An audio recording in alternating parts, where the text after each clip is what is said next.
Freakonomics Radio is sponsored by Southern New Hampshire University. The best investments are the ones you make in yourself, and no one knows that better than Southern New Hampshire University. With more than 200 online degree programs, no set class times, and low online tuition, Southern New Hampshire University is built to fit your life today and set you up for success tomorrow. Education is an investment. Why not make it a smart one? Apply for free at snhu.edu/Freakonomics. Freakonomics Radio is sponsored by Hotels.com. Hotels.com gives you access to hundreds of thousands of hotels worldwide. And when you join for free, you can save up to 20% instantly with member prices. Plus, every stay earns rewards. So when you book one trip, you're already lowering the cost of the next one. Hotels.com is simple, rewarding, and designed to help you get more out of every stay. Sign up for free and book today. Hotels.com. It's all in the name. Freakonomics Radio is sponsored by Amica. You know what they say, if you want to go fast, go alone. If you want to go far, go together. So go with Amica and get coverage from a mutual insurer that's built for their customers, one that looks after what's important to you together. Auto, home, life, and more, coverage that fits your unique needs. Amica helps you protect what matters most. Visit amica.com and get a quote today.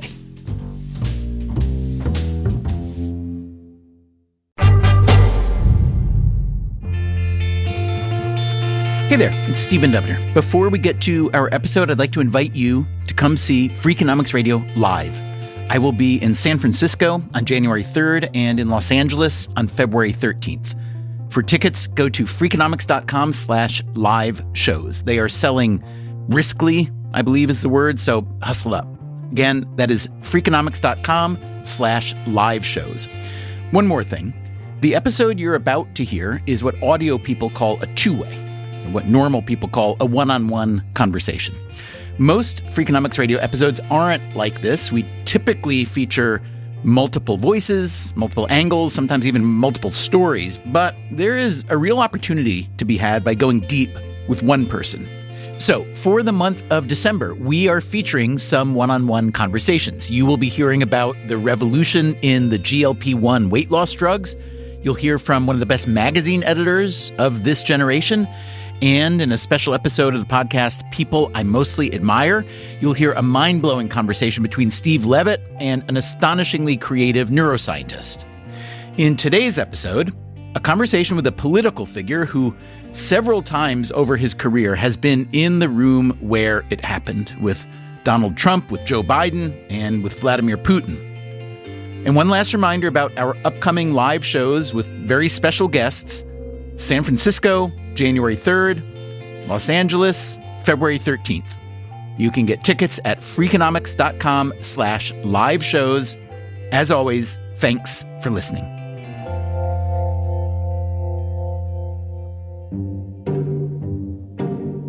We begin this story on June 16th of 2021. This is a one-on-one meeting in Geneva, nothing else going on. Both presidents fly in just for this meeting. The two presidents are Joe Biden and Vladimir Putin. So let me set the scene for you. For Biden, he has, I think, 5 days of meetings before this in London and Brussels, G7, NATO leaders, etc. Biden looks great. He flies in. Putin flies in. He's coming from Moscow. He lands. He looks great physically, was relaxed, cracking jokes, some of them at our expense. The one-on-one meeting isn't truly a one-on-one. It's what State Department folks call a 1+1. It's Biden with Secretary Blinken sitting next to him but not speaking. Putin and his foreign minister, Lavrov, sitting next to him. The timing was significant. It's been a rocky spring between the United States and Russia. We expelled some Russian diplomats. They expelled some of my colleagues from Embassy Moscow. Biden called Putin a killer. Navalny's imprisoned. The 1+1 would be followed by a second meeting. They have what's called an expanded bilateral meeting. Those of us who were going into the expanded bilateral, there was a break. Secretary Blinken told us what the two leaders had talked about in the one-on-one meeting. What did they talk about? Biden gave a reassurance to Putin, look, I'm not looking for regime change in Russia. We're looking for, the phrase that was used at the time was guardrails for our relationship with Russia. And what did Biden and Putin talk about in that second meeting? The headline is, what did they not talk about? Ukraine. I look back now and I say the way Putin conducted himself, he had decided he was going to invade Ukraine. He was going to take what he thought was his. As we all know, Putin did invade Ukraine several months after that sit-down. Today on Freakonomics Radio, a conversation with John J. Sullivan, a lifelong Republican who has served under 5 U.S. presidents, including Donald Trump and Joe Biden. Sullivan happened to be on duty in Moscow as U.S. ambassador during the 2022 invasion of Ukraine.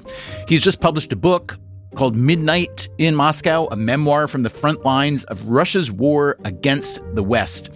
It reads a bit like a thriller: spies and subterfuge, threats and bluffs, enormously high stakes.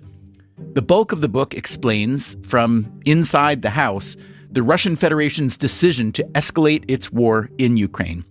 It is a train wreck that you can't look away from, and it left John Sullivan thinking that U.S. foreign policy these days is a bit of a mess. Our politicians aren't leading, Republicans or Democrats. He sees frequent miscalculations. If you think cutting off Ukraine is going to assist your pressure campaign on Iran, you're crazy. And he sees multiple flashpoints. These are countries governed by leaders and governments that are immensely hostile to the United States. In the book, Sullivan isn't quite an alarmist, but in conversation, different story. There may not be a Pearl Harbor-like incident, but my fear is that it's going to come and we're not prepared. I learned a great deal from this conversation with John Sullivan, and I suspect you will too. Let's get it started.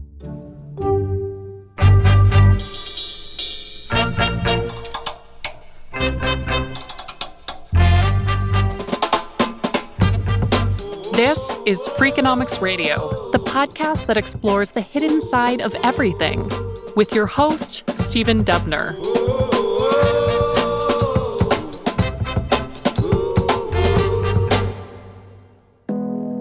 John Sullivan now splits his time between Washington, D.C. and Connecticut. He grew up in Boston, attended Brown University, and then Columbia Law School, and launched a perfectly respectable, but, if we're being honest, slightly dull career as a corporate lawyer. There were already a lot of lawyers in his family, even a family law firm in Providence. But there was also an uncle, Bill. He was a combat naval officer during World War II, and afterward he joined the Foreign Service. He was a 3-time ambassador. He served in Saigon during the early part of the Vietnam War, ambassador to the Philippines, and then the last U.S. ambassador to Iran. This had made an impression on his nephew. As a young kid, I remember just being hooked on this conception of public service. Don't get me wrong, it's not an easy life. It's hard on family life, but boy, the rewards are fantastic. Serving the United States abroad and standing for the United States and all that we aspire to stand for, and seeing the American flag flying over a mission in a country like Russia, it's really gratifying. Sullivan has spent the past several decades toggling between corporate law and government service. He worked in the Justice Department under the first President Bush and in Commerce and Defense under the second Bush. In 2016, he was back in private practice when Trump was elected. I was as surprised as many were, he writes in his book. I was not an active Trump supporter, but I did still believe in Ronald Reagan's famous 11th commandment, thou shalt not speak ill of any fellow Republican. Sullivan had voted for Trump with no thought that I would ever be invited to work in his administration, he writes. He adds that his wife, Grace, also a high-powered lawyer who has since died, had not voted for Trump and would not have been supportive if I were going to work for him at the White House. But it wasn't the White House that called. It was the Defense Department. Secretary Jim Mattis wanted Sullivan as his general counsel, and that's where Sullivan was heading until he got a better offer. Deputy Secretary of State under Rex Tillerson. That job he took. And when Tillerson was fired by tweet after barely a year on the job, Sullivan became acting secretary. He reverted to deputy when Mike Pompeo took over as secretary. Sullivan liked Pompeo, and they worked well together. But that first Trump administration was an exercise in chaos. Nothing like its Republican predecessors, Sullivan writes, undisciplined and unconventional. So, when he learned that the U.S. ambassador to Russia was resigning, Sullivan put himself up for the post. It's hard to emphasize how unusual this was, trading in a high-status job in Foggy Bottom for a diplomatic post in Moscow. What did President Trump think of this move? He thought Secretary Pompeo wanted to get rid of me. And the look on his face said, if that's not the reason, then why would anybody in their right mind want to do that? But Sullivan made it clear to Trump that no, he wasn't getting fired by Pompeo. He was just ready for a new challenge. So that was my last conversation with him in August of 2019. Never spoke to him as ambassador. The last time I spoke to him was he asked me if I really wanted to go to Russia. Did have a lot of interactions with him, though, as deputy secretary. And what were Sullivan's impressions then? President Trump looks at our overseas relationships, entanglements, whatever you want to call it, looks at it purely from a transactional economic standpoint. If it makes sense for the United States economically, and he defines economically narrowly, and a lot of economists disagree with that, but Putin's got a very similar outlook if you think about it. And so it was that John Sullivan gave up the chaos of Washington, D.C. for a new chaos in Moscow. Here's how he puts it in his book. I believed the Russian government did not want any physical harm to come to me while I was in Russia. On the other hand, the Russian government devoted a huge number of personnel and resources to try to annoy, provoke, criticize, frustrate, embarrass, and compromise me. I mean, I knew what the Russians were about because I'd been Deputy Secretary of State for 3 years. What I saw when I went there, it was a government different from any other government I'd dealt with before. Their characterization of us as an enemy, they are at war with us. And we in the United States, and particularly in Washington, it's hard to get people to really believe it, including at the State Department. We in Moscow, at Embassy Moscow, would be looking for support for reciprocity. If the Russians did something to our mission, we'd be looking for Washington to give a little payback to the Russian side. The response, well, geez, that's really kind of nasty. We'd never do. And I'm like, you have no idea what we're dealing with here. That's my message. We don't understand how different these governments in Moscow and Beijing are from us, with leaders that are willing to use military force. When Donald Trump was first elected in 2016, he spoke warmly of Vladimir Putin. If Putin likes Donald Trump, I consider that an asset, not a liability. By the time John Sullivan got to Moscow in early 2020, things had changed. The Trump administration had imposed a variety of sanctions on prominent Russians and on Russia itself. One sanction came after a Russian malware attack on U.S. financial institutions. Another after attempted Russian interference in the 2018 U.S. elections. Trump included more sanctions in a 2019 executive order in response to a Russian assassination attempt in Salisbury, England. The target was a former Russian spy who was exposed to a nerve agent that had been applied to his front door. He survived, but a British civilian died when she reportedly sprayed herself with perfume containing the same nerve agent. Her boyfriend had found it in a collection bin. In addition to imposing these sanctions on Russia, the Trump administration had been backing Ukraine as it faced increasing Russian aggression. This was a few years after Russia annexed Crimea and started backing Russian separatists in the Donbass region of Ukraine, but it was a couple years before Russia's full-scale invasion of Ukraine. Then, in 2020, Trump lost the election to Joe Biden. John Sullivan was asked by the Biden administration to stay on as their man in Moscow, and Biden announced that the U.S. would be pulling out of Afghanistan. President Biden, always skeptical, going back to his days as vice president in the Obama administration, skeptical of the U.S. being a presence in Afghanistan, he decides in the spring, we're getting out. And he's following through on the plan that had been negotiated in the Trump administration. He says, we're out by September 11th. 20 years from the attack on September 11th, 2001, we're out of Afghanistan.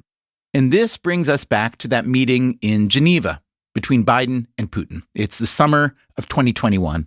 It's been a rocky spring between the United States and Russia. This was only the second time that Putin and Biden had met face-to-face. The first was in 2011 when Biden was vice president under Barack Obama. After that meeting, Biden had said that Putin had no soul. And now recently, as president, Biden had called Putin a killer. Like John Sullivan said, it had been a rocky spring.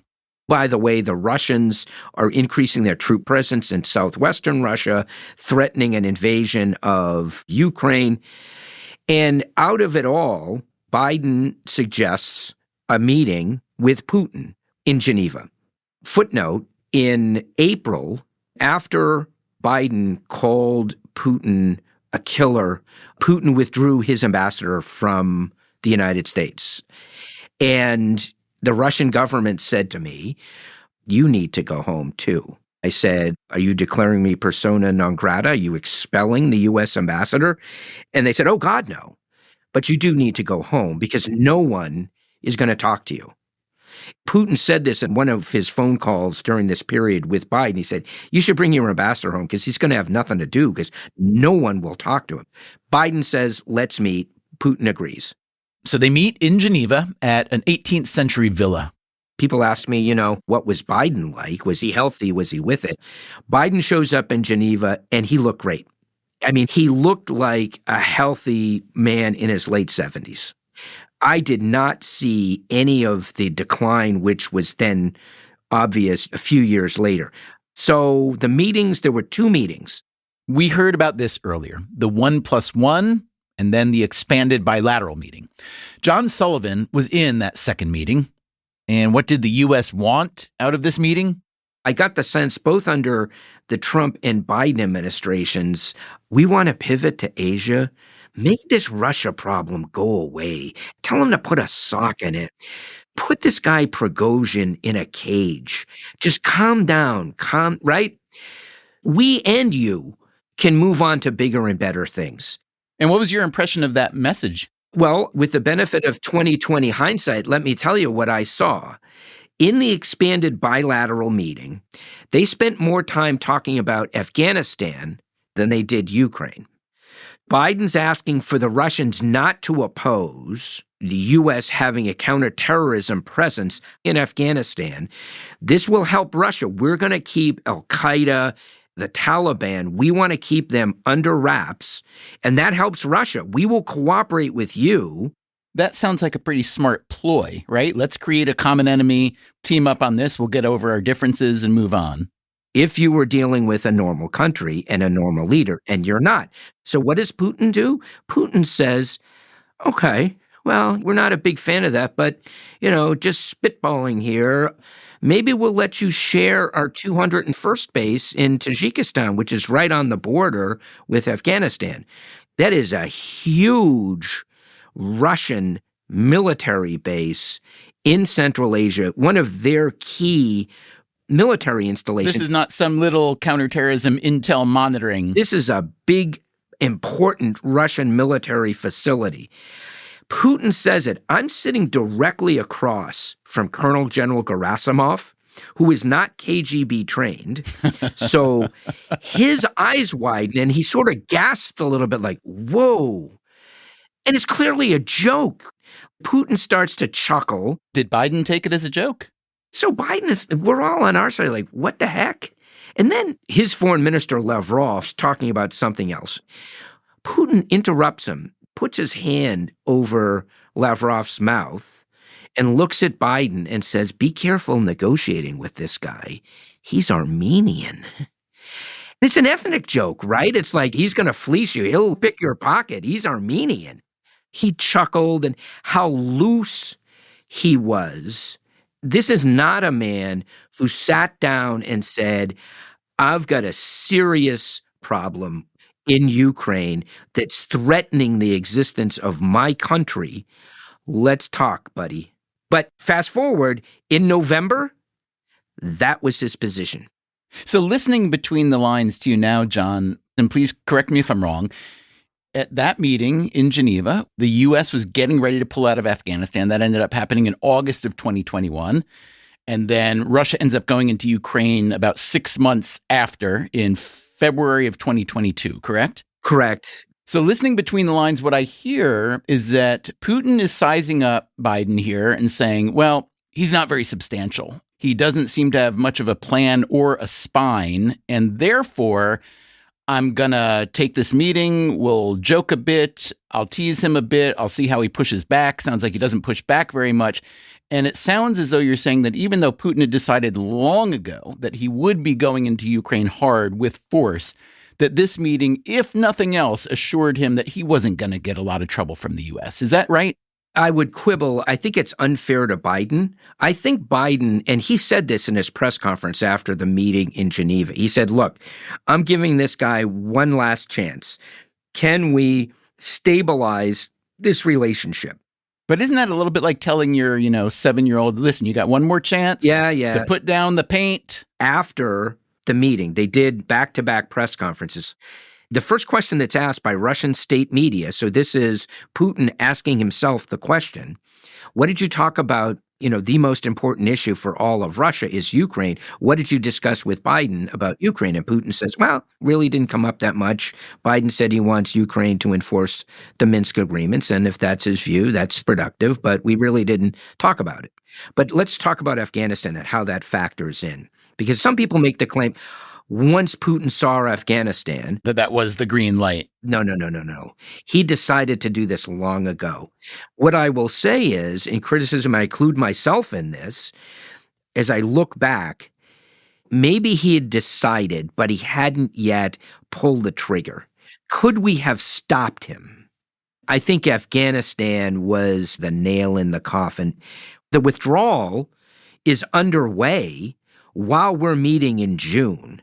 What really has an impact is the calamity that starts in July and then into August. The culmination is the terrorist attack on the 26th of August, and then the missile strike that killed 10 innocent Afghans. The U.S. missile strike. The missile strike, one of Putin's most senior and important advisors, a guy named Nikolai Patrushev, he gives an interview, again, to Russian state media in Russian, directed to Ukraine. He says, I have no idea why you people think it's in your interest to associate with the United States and its vassals. Look what they're doing to their major non-NATO ally in Kabul. Do you think they're going to defend you?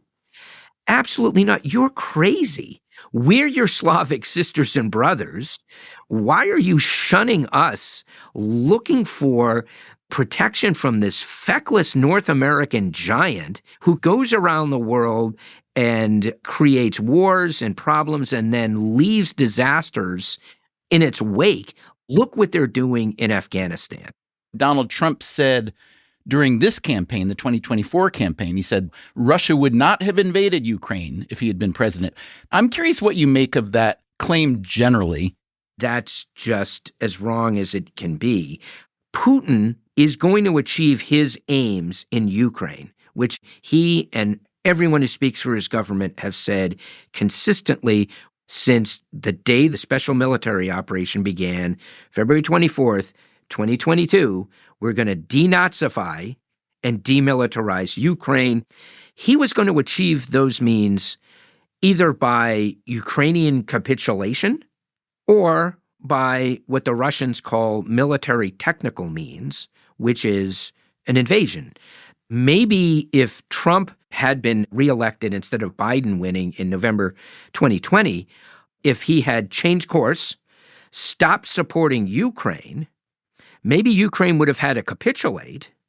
Putin was going to accomplish his war aims by hook or by crook, by capitulation or by invasion. So what I say, particularly to my Republican friends, okay, you don't support Ukraine. What's your Russia policy? If your Russia policy starts with cutting off Ukraine, not only is your Russia policy going to fail, but if you think cutting off Ukraine is going to assist your pressure campaign on Iran, you're crazy. And oh, by the way, how is this going to influence President Trump's friend Little Rocket Man in Pyongyang and Xi in Beijing? And how would you say Trump's winning the 2024 election will affect Putin's thinking and at least the short-term future for Putin and Russia?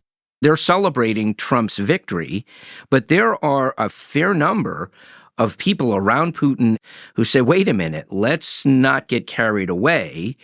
We remember what the first Trump administration was like. He wanted to have conversations and a relationship with Putin, but they imposed all these sanctions.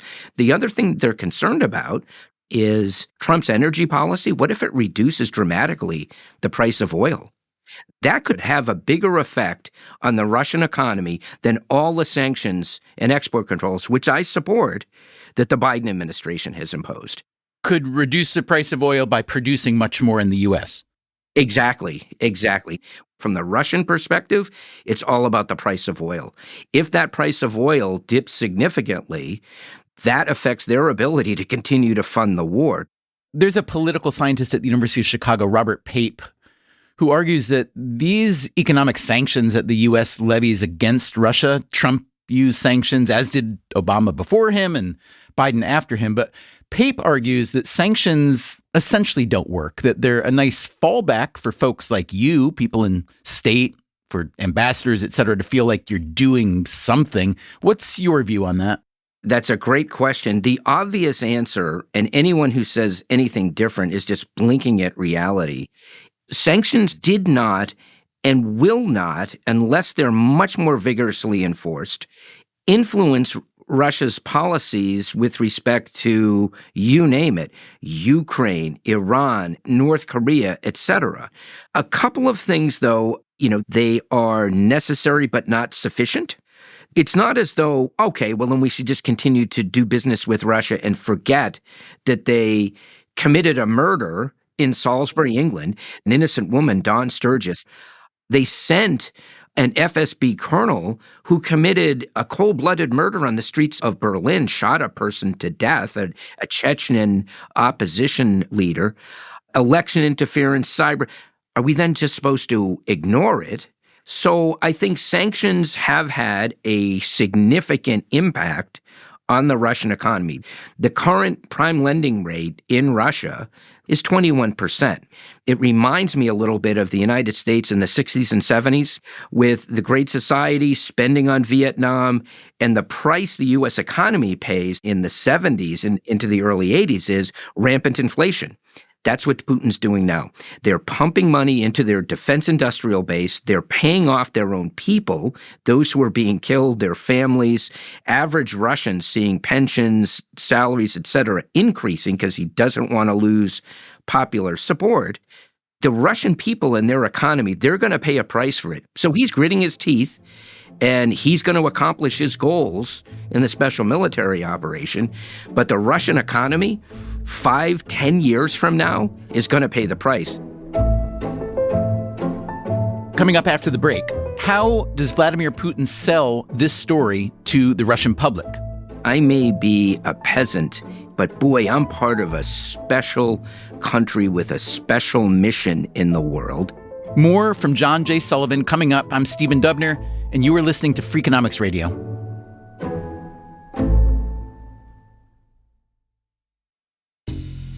Freakonomics Radio is sponsored by Southern Company. The world and its energy needs are always changing. Southern Company's commitment to meeting this demand stays the same.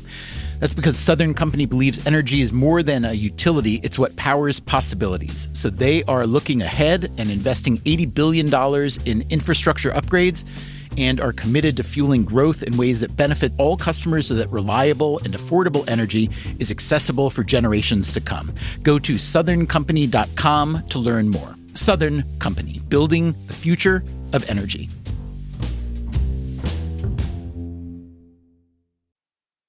Freakonomics Radio is sponsored by Range Rover Sport, a vehicle that blends power, poise, and performance. With a distinctly British design, the Range Rover Sport is built to take on roads anywhere.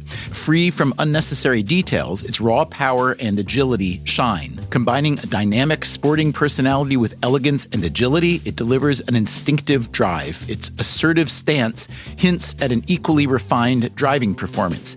Defining true modern luxury, the Range Rover Sport features the latest innovations in comfort and convenience. The cabin air purification system, alongside the active noise cancellation, creates a new level of quality, comfort, and control.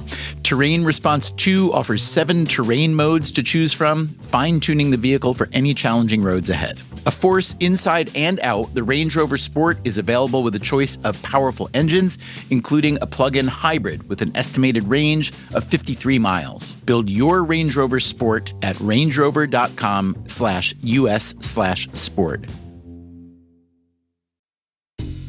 Freakonomics Radio is sponsored by TalkAboutPD.com.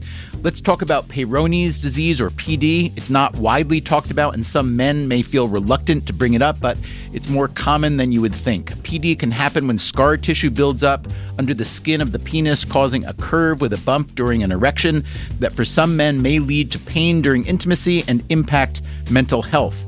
A trusted urology specialist can help diagnose PD and walk you through your options, including non-surgical treatment. Visit talkaboutpd.com.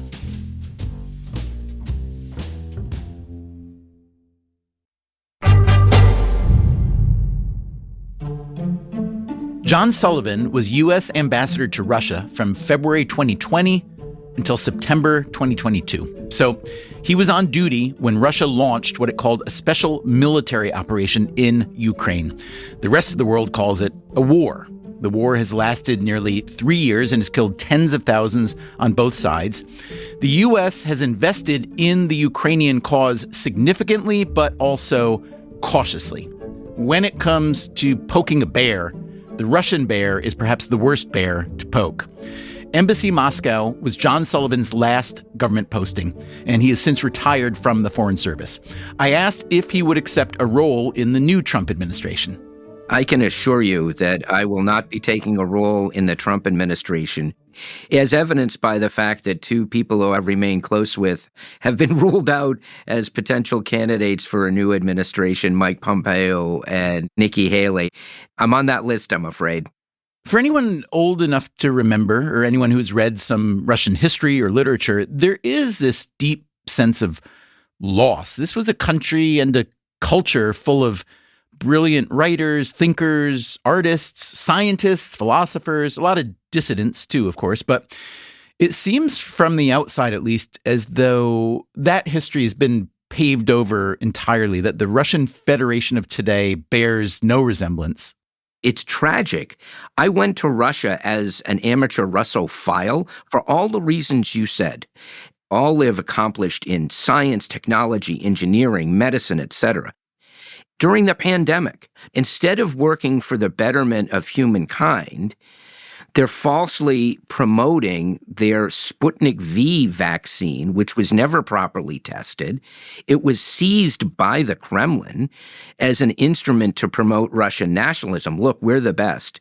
That's the Kremlin hijacking the strengths of the Russian people, whether it's in science, technology, their religion. The Russian Orthodox Church is now an instrument, I'm sorry to say, of the Kremlin, of Putin. So he has turned all of those strengths to his purpose of recreating this Russian empire. And there are a lot of Russian people who agree with him, who are saying, attaboy, you go and do that for us. You write about the famous idea that Putin really has 3 advisors, Ivan the Terrible, Peter the Great, and Catherine the Great. Correct. So other than his nostalgia for the Russian Empire, what are his goals, would you say? It's not nostalgia. He is looking to recreate.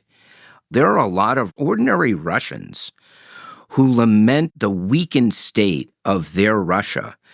Just as hope is a powerful tool in the United States, that vision of empire, yeah, I may be a kulak, I may be a peasant here in Russia, but boy, I'm part of something big. I'm part of a special country with a special mission in the world.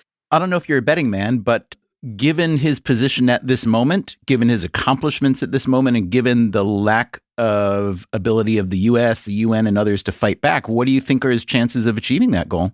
Well, he thinks he's in, and it's probably true in the short term, a better position than he was, say, in early 2023, roughly a year after the war had started. The Russian military had not just failed, but been embarrassed. So things were really looking bad for him. In September of 22, he had to order mobilization. It included some conscription, which was very unpopular. It's a different world now. And it's not just the election of Trump. It's what's happened in Berlin with the breakdown in the current coalition, Chancellor Scholz going to have to stand for re-election, and the Germans themselves, the German government, announcing that it's not going to be providing as much support for Ukraine as it had earlier in the war. So from Putin's point of view, things are a lot better now than they were a year or a year and a half ago. So, John, I can imagine some Americans who didn't vote for Trump listening to this and saying, I don't see much daylight between Trump and Putin. That's a misunderstanding of who Putin is and what Putin does. It's not rhetoric, it's reality. Look, Donald Trump, when he gets confirmed on January 20th, 2025, at 12:01 p.m., he's a lame duck. Now, he'll have lots of influence. He's got coattails, but he's never running again. And the jockeying for who succeeds him is going to start. And, he's going to be limited by Republicans in the Senate. There are Republicans in the Senate, even with a 53-vote majority, who are, and I don't know what the Secretary of Defense nominee would say if asked about, for example, the importance of our NATO alliance. But I guarantee you that any nominee who said we should withdraw from NATO would never get confirmed by a wide margin. The Putin-Trump analogy, that's a vast overstatement. And that type of political rhetoric, in fact, undermines marshaling the American people and leading the American people to oppose Putin. But if Trump just wants to cut Ukraine loose, what's to stop him? There are things he can do as commander-in-chief that Congress wouldn't be able to stop. The military cooperation, the intelligence cooperation can all be cut off. If that happens, and more importantly, the American leadership that's influenced the Europeans, if that goes away, how long can the Ukrainians hold out? Then maybe this Russian special military operation, after 3 years of failure, they accomplished what they originally set out to do on February 24th, 2022. That's certainly possible. But it sounds as though you have a substantial amount of hope that the constitutional separation of powers remains intact. Oh, absolutely. I guess the right way to characterize me is an institutionalist, and particularly the federal judiciary. I never traveled to the PRC when I was Deputy Secretary of State. I traveled there a lot 10, 12 years before when I was Deputy Secretary of Commerce. And what the Chinese government could not understand was they would never accept the concept of an independent judiciary. The idea that a single federal judge or a court of appeals or even 9 justices on the Supreme Court could issue an order in, for example, a matter of national security, that a court could order the president to do something and that he would have to do it. They could not believe that that would happen. So I do have faith. People ask me all the time, he's going to stay after his term. He's not going to stay after his term. This is Trump you're talking about, but what makes you say that? Because he certainly tried last time. Well, he certainly tried last time, but he is, by the terms of the amended Constitution, is limited to 2 terms. He says things off the top of his head. I've seen it in person that he knows can't happen. Like that big, beautiful wall on the southwestern border of the United States that was going to be paid for by Mexico. Trust me, he's got 1 term left, and that's it. He's 78 years old. What condition is he going to be in at the end of his term? Think about what happened to Biden. After the break, we hear about some worst-case scenarios. I am not Winston Churchill, and I hope I'm wrong. And some mildly encouraging news. I'm Stephen Dubner. This is Freakonomics Radio. We will be right back.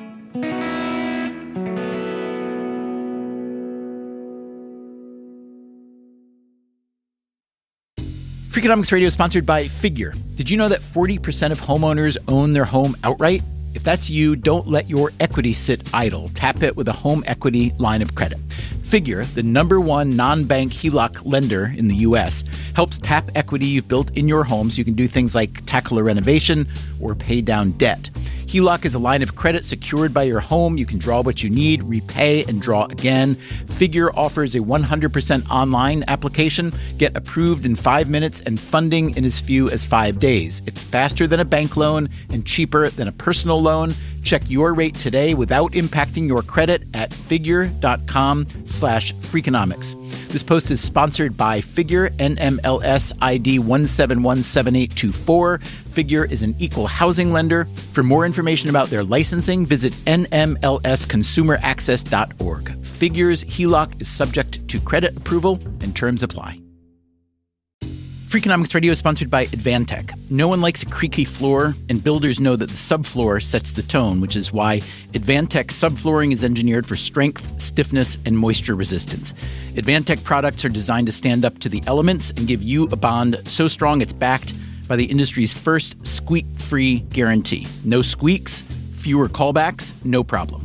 When the schedule is tight and performance matters, head to huberwood.com/Advantech to lay the foundation of a solid build.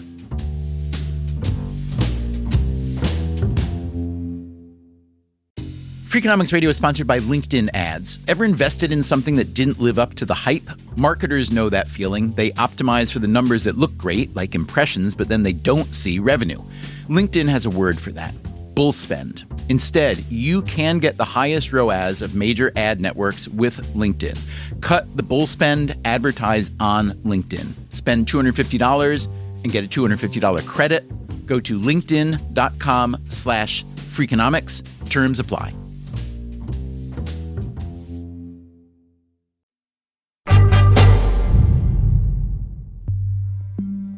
John J. Sullivan, former State Department official and U.S. ambassador to Russia, still has a lot to say about American foreign policy, especially when it comes to China, or what he calls the PRC, the People's Republic of China, and, of course, Russia. There are no opposition leaders left in Russia. There literally is no independent media left. It is a police state just as the Soviet Union was, even more so. Let's say that for whatever reason, Putin vanished tomorrow. Yep. What would happen? Who would be running the Russian Federation? What would that look like? Because you do make the argument that Putin has kept a lid on certain kinds of things. There are some, I believe, who have been urging him to use a tactical nuclear weapon in Ukraine, or maybe an unconventional weapon. I thought they might use a chemical weapon in Mariupol, the last holdout in southern Ukraine. So my answer to that question is, if Putin doesn't wake up tomorrow, the war continues. The war is not unpopular. Once the war starts, the average Russian doesn't want to see, as they call it, their boys slaughtered or lose in Ukraine. Given the state of Russian media, how much information do people get? Very little, and you have to work hard to get anything other than the state media. What they do see, though, is bodies coming back. How surprised would you be if you woke up tomorrow and Russia did use nuclear weapons against Ukraine? I'd be shocked. Because why? Well, first, as I understand it from military experts, there isn't a real practical use for a tactical nuclear weapon. So it's strictly a political use of the weapon. And if it's a political use, if Putin were, for example, to decide, all right, my mission to denazify Ukraine hasn't proceeded quickly enough, I'm just going to nuke Kyiv. What is his dear friend in Beijing going to think? I come back to the PRC as a key. Putin meets with Xi at the start of the Olympics in 2022. They issued this extraordinary document, lengthy statement, page after page, declaring how they've got this, it's stronger than an alliance. Dear friends, the Russians have since used that phrase frequently. My recollection is that Xi and his government haven't used that phrase since. And what happened since? It started the day of the invasion, Putin's threats to use a nuclear weapon. Xi has said more than once the use of nuclear weapons in this conflict, the PRC would not support. If Kyiv or a portion of Kyiv disappears under a mushroom cloud, that's heat, and Putin doesn't want that. That's the type of shock that's going to wake up the American people. We spend, if you include the Department of Defense and the budgets for the intelligence community, we spend $1 trillion a year to defend our country. The two principal threats to the United States, 1A, the PRC, 1B, the Russian Federation. The amount of money we already spend to defend ourselves against Russia is astronomical. My ultimate point is we need to oppose Russian aggression that is now exhibiting itself in brutal form in Ukraine. We need to recognize that the Russian Federation is as aggressive, maybe more aggressive than the Soviet Union. Anybody who's got a heart or a brain wants this violence to stop, but it's not going to stop because the Russians aren't going to quit until they accomplish their war aims. Their war aims, I guarantee, are broader than just Ukraine. You know, there's a history here. There are 15 Soviet republics that Putin thinks are his, and that's what he's looking to reestablish. Let's pretend for a minute that you're not on the outs with the Trump crowd and that you were invited back. Let's say you were invited back as Secretary of Defense or Secretary of State. Put 3 things on the table that we can do to turn the heat down or to change the leverage that Russia is pursuing. Yeah, it's a little difficult to do that without also engaging the PRC. The North Koreans sending troops to fight with the Russians in Europe not only has unnerved and infuriated the South Koreans, but Beijing isn't happy about this. And you think there's an avenue there for Trump and Xi to discuss? Possibly. If you were advising Trump, what would you offer as an incentive? An incentive for the Chinese? Yes. Well, you know, there are a lot of things on the table. My fear is we can't offer Taiwan. You know, they're worried about would he really come and defend us? And not just the Taiwanese, the South Koreans too. So what I would say to the incoming Trump administration, we have to let them know that the war that they're supporting and perpetuating in Europe has now become globalized in ways that adversely impact them, because you see quotes from the South Koreans now saying, you know, can Trump be trusted? Can the Americans be trusted, not just Trump? And do we need a nuclear weapon to protect ourselves? What kind of deal do you think Trump will pursue with Putin over Ukraine? Because he seems to see it as a mess on his desk that he just wants to get rid of. Right. So that's been the attitude going back to the Obama administration, maybe even the Bush 43 administration. My charge as ambassador was make the Russia problem go away. We want guardrails. Now there's been this horrific war in Ukraine. We got to make it stop. Why? Because we got to pivot to Asia. So here's my problem with the political discussion in the United States. Our leaders, Republicans and Democrats, don't talk about these types of issues. Rewind 44 years. The Carter administration has started to rebuild, reinvest post-Vietnam in the Defense Department, right? We don't go to the Summer Olympics in Moscow. Our leaders, our presidents talk to the American people about these issues, whether it was Reagan with the evil empire, the Strategic Defense Initiative, putting intermediate range nuclear missiles in West Germany. Presidents used to talk in detail about security issues, and the American people knew about them. We don't have that discussion. It's childish. It's not serious. President Biden himself, I've not heard him say this, but it's been reported that he has, since the war started in Ukraine, said, we in the Obama administration, we sort of blew it in 2014. We let this guy get away with it. Crimea you're talking about. Crimea and in the Donbass.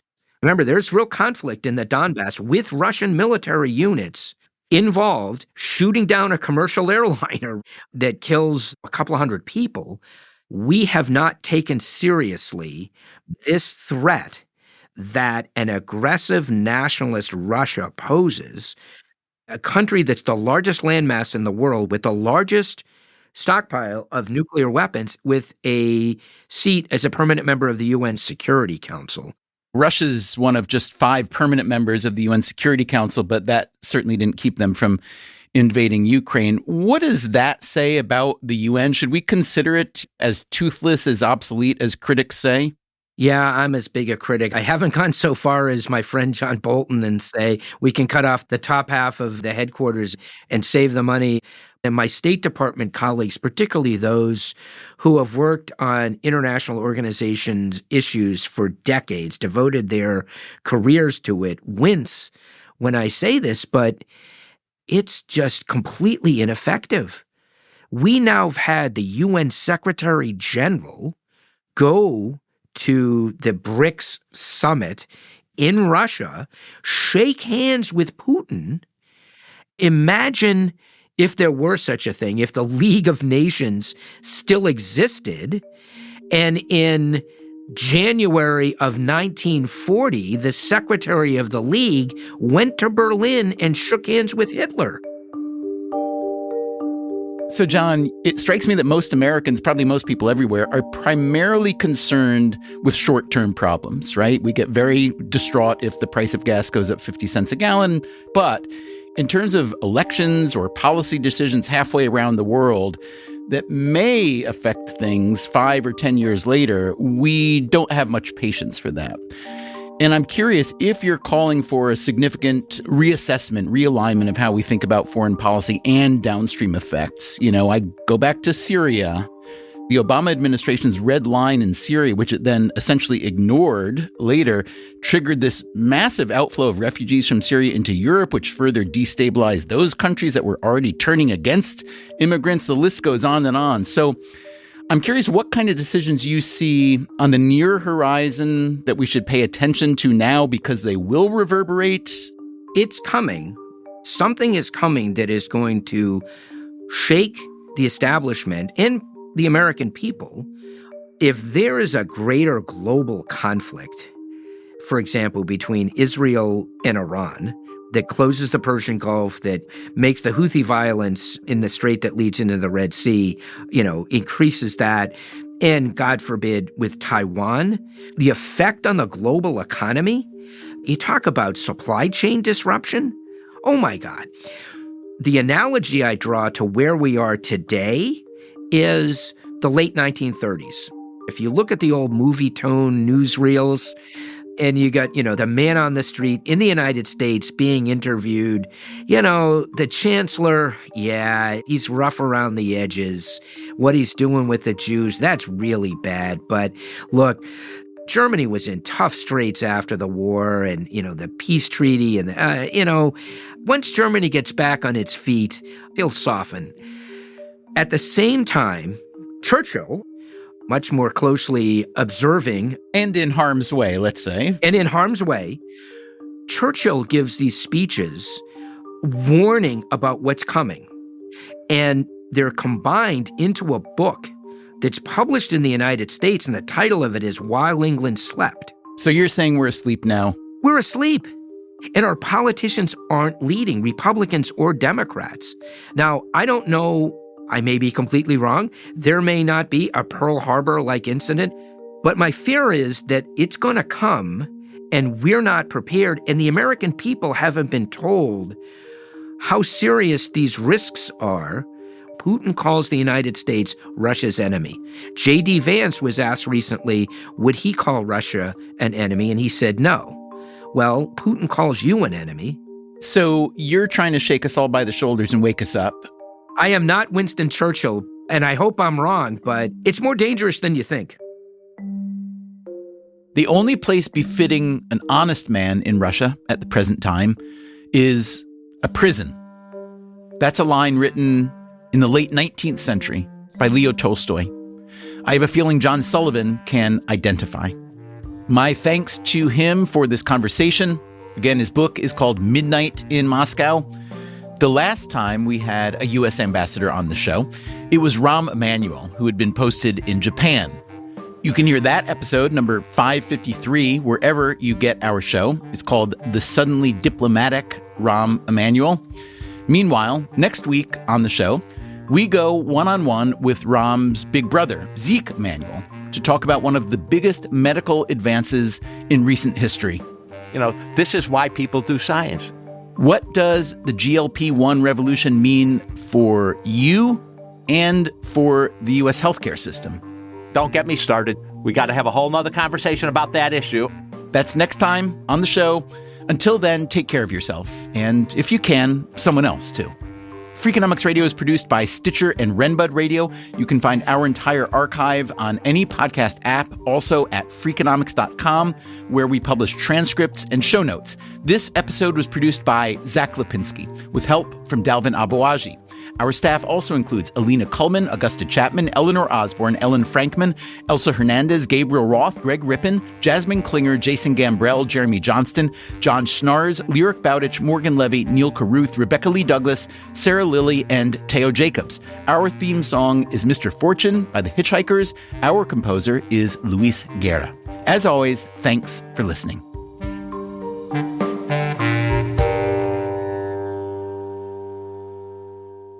I don't know what got me off on this rant, but pardon me, I've kissed the Blarney Stone twice.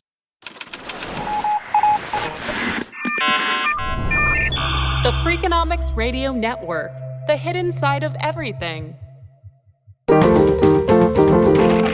Stitcher.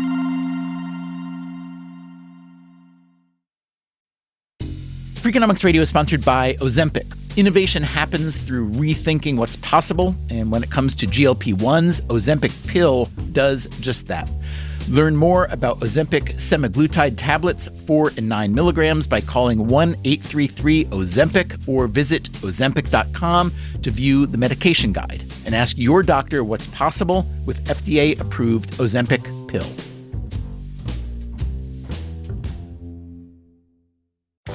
Welcome back to Should I Get It Delivered? Contestant, you're out of food and your meds, but are too tired to get up. Do you A, pout, B, beg your roommate, or C, get Walmart to deliver it all same day? Same day? Who knew? Gonna go with C, Walmart. That is correct. Walmart offers same-day delivery for prescriptions, groceries, and more. I love not leaving my couch. Walmart. Who knew? Subject to availability, restrictions, medication exclusions, and fees apply. Everyone's talking about protein lately, but how do you actually get enough of it? Muscle Milk. Muscle Milk has a great-tasting new formula with no artificial sweeteners, flavors, or added colors. It's high-quality, complete protein designed to support healthy muscles with fewer ingredients than the previous formula and 26 to 42 grams of protein. For when you're stuck in meetings or need a post-workout recovery. Available in chocolate, vanilla cream, cookies and cream, and strawberries and cream. Try the new great-tasting Muscle Milk today. Available in stores nationwide. Muscle Milk. Protein for all.